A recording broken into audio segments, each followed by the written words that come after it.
like another game where we come in at halftime 1-1 and it feels unjust. But we had to weather a bit of a storm, and they're very dangerous on corners. They're big, but we hung in there. Ilan made some big saves, and then we wound up coming away with a big win. So what did you say at half-time? Because certainly the first part of that second half, you looked like the threat was still there, but you even looked less like conceding. We switched Summerville and Harrison to try to manage their roles a little bit.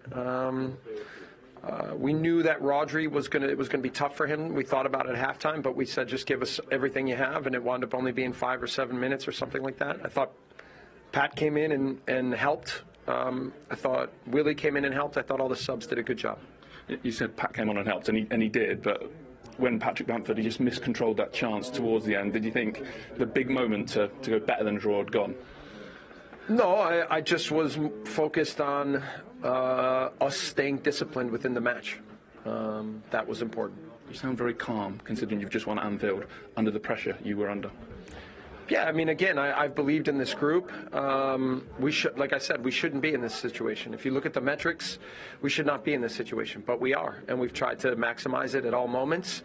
And we needed something like this, and now we've got to stay strong. It's just we're still in a process here of trying to build something that's still new.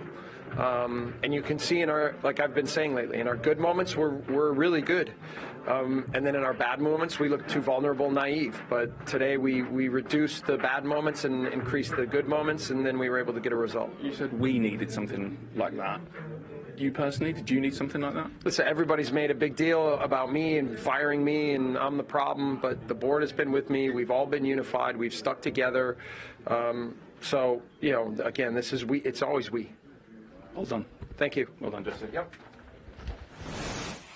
It was a big win for Jesse Marsh, and he's learning that when results don't go your way, it is the manager, as you both know, that is in the firing line.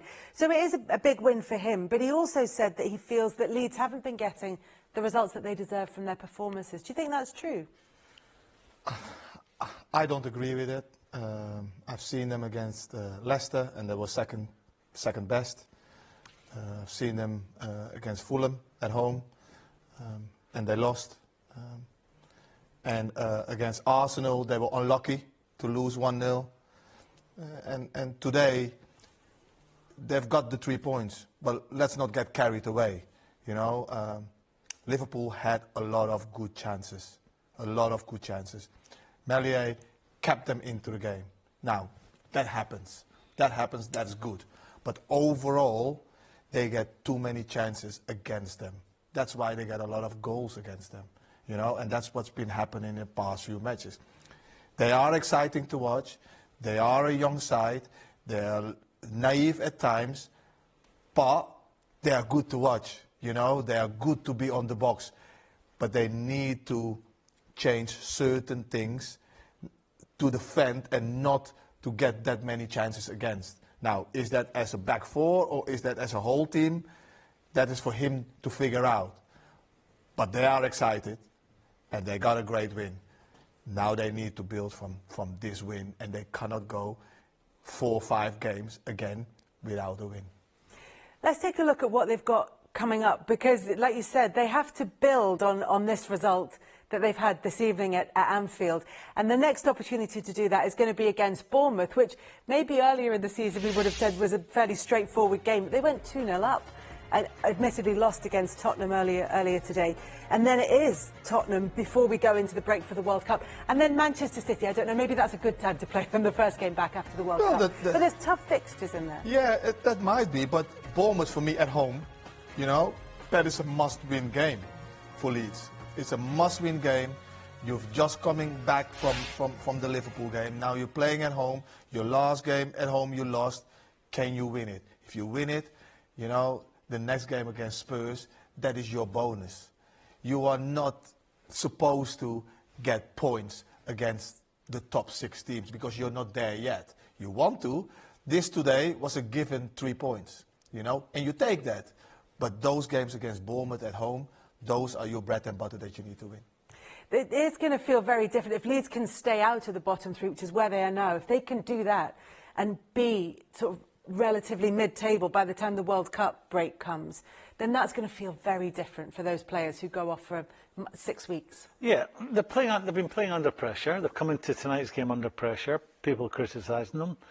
The manager's job at risk. And their average age tonight was 25, 3 years younger than Liverpool's average age.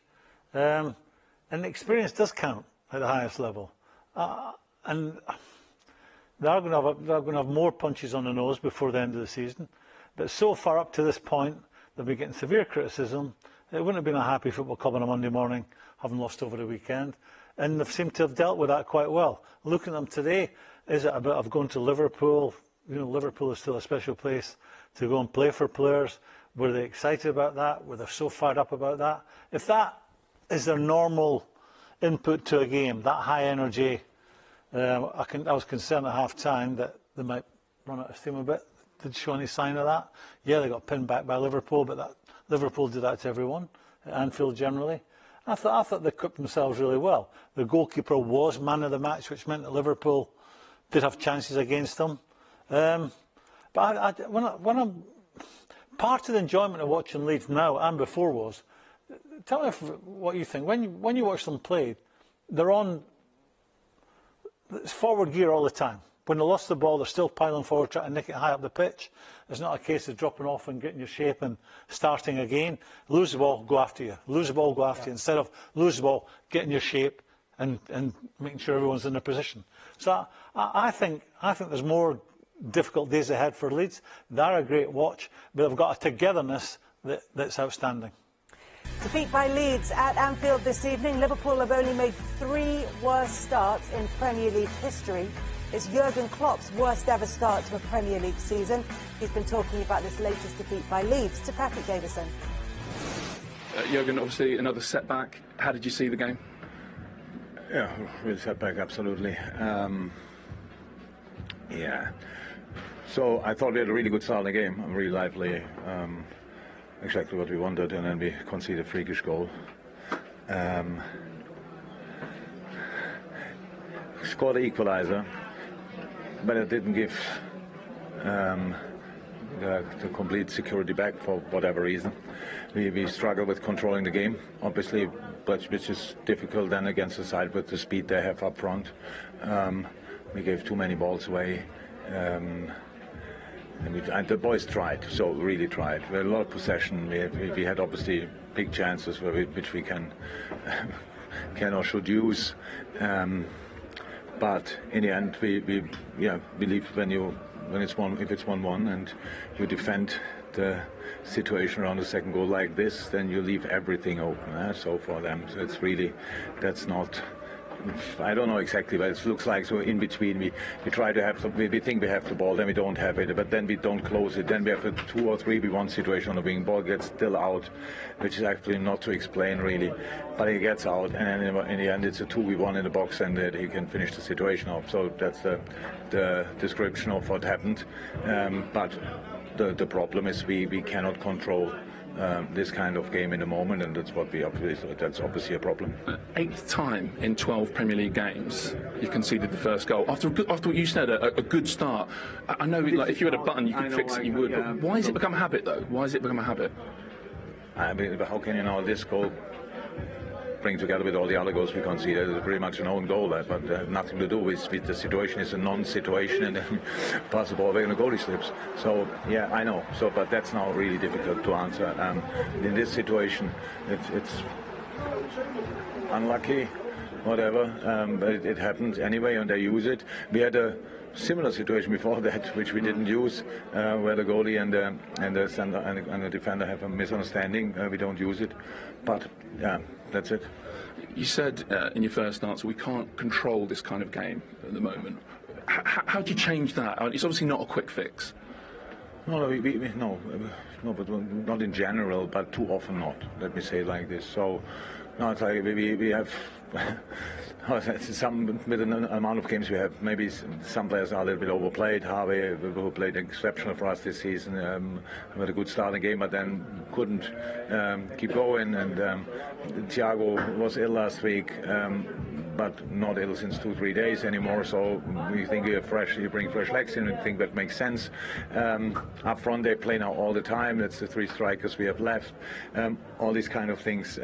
But in the end, if you don't finish your situations off, they were there, and that changed the game obviously completely. In the moment when we are here 2-1 up, or even 1-0 up, would be helpful. But it's not given for us in the moment, and so we have to fight against it, and that's what we will obviously do. Whether it's down to form or fitness, is it a lot down to individuals at the moment? Like guys who've been massive players for the club, you know, like Fabinho and Trent come off today, just guys just not at their best. No, but a team performance is always an assumption of individual performance. It's always the same. It's never different. So how could it be different? I don't know. Yeah, I asked the question, and then it's of course because of that. So it's. Well, I suppose what I'm asking is it a unity thing, a team thing, or is it sort of not solvable on the training pitch because it's individuals? One leads to the other thing, so that's how it is. You can see that we have very good moments. I liked a lot of parts of the game, but in all over, it's then not enough. Again, if you don't finish the situations off, then you leave it open. And again, we can watch this game completely, and you cannot defend like we defend around the second goal. It's just not possible, but we did. And I know that I'm not sure how that is to explain now, but it happened anyway. And that's why we lost. Otherwise, it would have been a point which would have been deserved as well. Fine, and then we take a point and go from there. Now we have nothing, which feels completely different. So obviously, the big chances you're conceding is a season-long thing. Again, I know you want to fix it. It's not a quick fix, but how do you change that?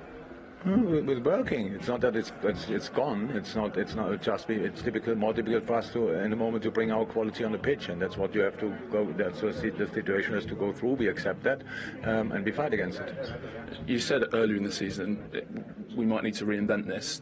Do you feel like it's a bigger thing than just a poor run of form? Different situation. There were the players coming back and stuff like this, and it didn't work out. We had problems from the first day. That's obvious. But injury-wise. How I said, some players have to play then too often, and others come back and have to play too early. That's the situation because the games are coming thick and fast. So that's the situation we have. So it's now nothing to change about. So we will work, and we will. I don't know exactly. I understand as you ask, but I don't know exactly what you want to hear. Let's say now we fix it tonight, and tomorrow it's gone, or we'll never fix it. It's for sure somewhere in between. So, but it's our situation, and it means we have to help ourselves, and that's what we'll do. Thanks for your time. Thank you. Long interview there with Jurgen Klopp. There's a lot to go through for Liverpool. As I said earlier, they made 3 worst starts in Premier League history to the season. When they've had 16 points or fewer, they've never finished higher than 6. So it's an uphill battle for them to finish in 4th place and to qualify for the Champions League next season. Jurgen Klopp going through a lot of the reasons why he thinks it might be happening. What do you think is the most significant of them? Well, they'll look at that tonight. You know, when you're a manager, you sort of have selective memory. He'll be thinking about all the chances they had. And, you know, if there was such a thing as fairness in football, Liverpool win that because of the goalkeeper having to make nine good saves today. But I think the bigger picture, this is a recurring theme for them. They've played 12 games so far. In 8 of those games, they've been outrun. Now, I'm not a big one for stats as in black and white. But if teams are constantly suggesting working harder than you, covering more ground than you, then that's something you want to correct. I said it from the very start of the season. I had concerns about the midfield, about the age, and when you get the wrong side of 30, you start to get muscle injuries. You can't have the same intensity. Liverpool's midfield, I think, when they were successful, it was Salah, Mané, Firmino getting all the headlines. Yeah. You badge kissers normally do, waving to the crowd, kissing the badge, the goal scores. But I think a large part and was easily overlooked was the power and the influence that Liverpool's midfield had on their success. I thought they were fabulous. And I always, you know, when I look at a game of football, I think, would I like to have played against them or played against him? They'd have been difficult to play against. So let me finish it. I think that's the crux of the problem. I don't think they play with the same intensity. And midfield is called the engine room for a reason. Yeah. It helps your front. You get it to them quick and accurately, and if you're always being aggressive and on the front foot, it protects your back. Why all of a sudden is Trent Alexander being criticised for his defending? I think it's because now people get the time to get their head up and pick passes in against Liverpool's back four, which makes them more vulnerable. Liverpool used to be what Leeds was doing today, but they did it a lot better because they had better players. You know, they used to go. They lose the ball. They used to go after you straight away, and they would win it back in that final third, and then they would kill you. And then they had also that they could play out from the back and create overloads in the wide areas, pull them out and get behind you and get 1v1s. And then when they lose it again, they after you again and they suffocate you. They could do that 95 minutes, 96 minutes long. And they were brilliant at it. I don't see that back at the moment with them. You know? Do you think they have the players to play the way that that midfield did when it was No. at its most successful? No. So should they have put reinforcements in place in the summer? Do we Yeah, now need to be I'm not looking trying to be- potentially at January, maybe I'm at not trying to be next summer? smart, you know, because of the newspaper column and different things. I was asked about Liverpool, and I said I'd like, because it is my team, the team I support, I'd like them to strengthen the midfield. And I think that's what's happening to them. I think they don't play the same intensity. They don't get to the ball first.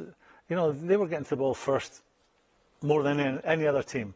You know, they would bully Man City when they're at their best in recent history. And that takes some doing. But I think this group now, they got bullied tonight, as Jimmy just said. They were second to things tonight in midfield.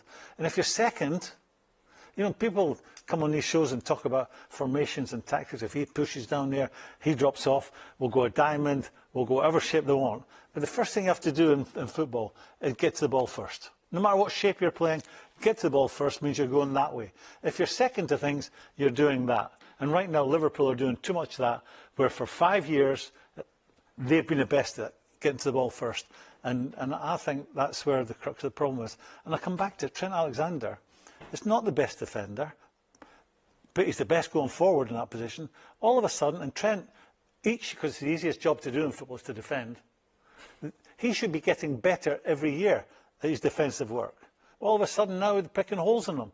And I think it's not, yeah, he is making mistakes, and I think he's an honest lad, holds his hands up, but I think it's the guys in front of him are not giving him the same protection, because he's asked to get forward as much as he is doing the stuff going back.